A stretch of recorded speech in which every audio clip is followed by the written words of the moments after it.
राज्याचं नव्हे तर अख्ख्या देशाचं लक्ष बारामती लोकसभेकडे आहे। कारण तिथं लढत पवार विरुद्ध पवार अशीच होतीये। त्यामुळे पवार कुटुंबातला कोणताही व्यक्ती राज्यभरात कुठेही गेला तर त्याच पवार कुटुंबातल्या व्यक्तीकडे अख्ख्या राज्याचं लक्ष लागून असतं। आज आमदार रोहित पवार हे मावळ लोकसभेत आलेले आहेत।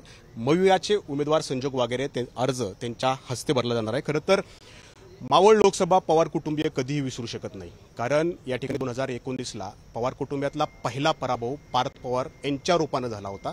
आज पार्थ पवारांचा पराभव करणारे श्रीरंग बारणे हे परत एकदा महायुतीकडून इथं उभे आहेत आणि त्याच श्रीरंग बारणेंचा प्रचार करण्यासाठी पार्थचे वडील ज्यांचा पराभव त्यांनी केला अजित पवार ते सुद्धा मैदानात दिसतात। आता पार्थचे वडील म्हणजे अजितदादा हे पवार साहेबांना वडील समजायचे, नाही तर वडील म्हणून ते बोलायचे। वडिलांना त्यांनी सोडलं, भाजपबरोबर गेले। का गेले? त्यांचं व्यक्तिगत जे साम्राज्य होतं ते टिकवायचं होतं, कारवाई होत्या त्या कुठे थांबवायच्या होत्या। आता 2019ला इथं असणाऱ्या प्रत्येक कार्यकर्त्याने पार्थचा प्रचार केला। मी सुद्धा फिरलो होतो आणि त्या प्रचारामध्ये आपण जर बघितलं प्रचार झाल्यानंतर दुर्दैवाने पार्थ मोठ्या मार्जिनने पडला। आता ती गोष्ट अजून सुद्धा आमच्या डोक्यात आहे। आता त्यावेळेस आम्ही प्रचार भारण्यांच्या विरोधात केला, आताही प्रचार भारण्यांच्याच विरोधात करतोय आम्ही। पण काल भारण्यांचे फॉर्म भरण्यासाठी पार्थ पवारांचे वडील अजितदादा इथं आले होते। म्हणजे अजितदादा बरेच काही गोष्टी विसरून गेल्यात।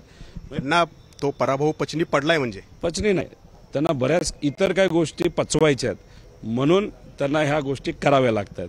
मला पार्थला एवढंच सांगायचं, हा भाऊ तुझ्यासाठी तेव्हा तुझा जो पराभव झाला होता त्याच्या विरोधात आणि त्याच्या तुझ्या बाजूने इथं भारण्यांच्या विरोधात प्रचार करण्यासाठी इथं आलेलो आहे। आणि जे कार्यकर्ते मलिदा गँग अजितदादांकडे गेलेले कार्यकर्ते अजून इथंच आहेत। तुझा जो पराभव झाला होता त्या पराभवाचा बदला घेण्यासाठी अजून सुद्धा आम्ही लढत आहोत। कारण का आम्ही भूमिका बदलत नाही, त्यामुळे तू निश्चिंत राहा, आम्ही तुझ्यासाठी लढत आहोत। म्हणजे अजितदादा जरी प्रचारात उतरले तरी पार्थ पवार बारणेंचा प्रचार करणार नाहीत असं तुम्हाला वाटतं? बारणेंनी पार्थला जर भाषणाला बोलवलं तर ती वेगळी गोष्ट, पण बघूया आता पुढे काय होतंय। भाषणाचा उल्लेख करताय, परंतु 2019ला त्यांनी भाषण पण केलं। सभेमध्ये भाषणच करावे लागतात ना। आम्ही सुद्धा भाषण करण्यासाठीच आलोय, भूमिका मांडण्यासाठी आलोय। भूमिका प्रभावीपणे जर मांडायची असेल तर योग्य पद्धतीचं भाषण पण तितकंच महत्वाचं असतं। आता हाच प्रश्न या ठिकाणी निर्माण झालेला आहे की अजित पवार हे महायुतीच्या श्रीरंग बारणेंचा प्रचार करतील की महाविकास आघाडीच्या संजोग वागेरेंचा, म्हणजे त्यांचे कार्यकर्ते संजोग वागेरेंना जे तुमचे उमेदवार आहेत त्यांना भेटतात। तुम्हाला काय वाटतं नेमकं? कारण सगळ्यांच्या मनामध्ये जसं पवार कुटुंबियांच्या मनामध्ये पार्थचा पराभवाचं आजही दुःख आहे, तसंच पदाधिकारी आणि कार्यकर्त्यांमध्ये पण आहे अजित पवार गटातले। नाही, आज कोणाचं काय दुःख आहे, कुठला बदला हा विषय येत नसतो। महत्वाचं काय असतं की लोकांचं मत काय, लोकांचं मत हे कुठेतरी महायुतीच्या विरोधातलं आहे। त्यामुळे भारणे साहेब ज्या पक्षावर उभे आहेत त्याच्या विरोधात एक वातावरण सामान्य लोकांमध्ये आहे। त्याच्याबरोबर पिंपरी चिंचवडच्या लोकांना आता कळालेलं आहे 2014ला हवा होती, 19ला हवा होती, आता ती हवा सगळी गेलेली आहे। त्यामुळे लोकांनीच हे इलेक्शन महायुतीच्या विरोधात घेतलेलं आहे हातात। पार्थच्या पराभवाचा बदला तुम्ही या ठिकाणी घ्यायचं म्हणताय, परंतु बारामती लोकसभेत उभी आहे सुप्रिया सुळे यांच्या विरोधात। तिथं मात्र मग तुमचं तिथलं मत काय आहे? आजही तुम्हाला प्रचार करताना थोड्याशा अडचणी येत आहेत, थोडंसं हा प्रचार करायला नको असं काही वाटतंय का मनामध्ये? कारण कुटुंबातल्याच या ठिकाणी तुमच्या काकी तिथं उभ्या आहेत। आता सुप्रियाताईंचे जे काही ते महाविकास आघाडीकडनं आधीच डिक्लेअर झालं होतं। 15 दिवसानंतर महायुतीकडनं हे अजितदादांच्या मिसेस म्हणजे काकी यांचं नाव तिथे डिक्लेअर झालं। त्यामुळे सुरुवातीला कोणाचं नाव डिक्लेअर झालं तर सुप्रियाताईंचं।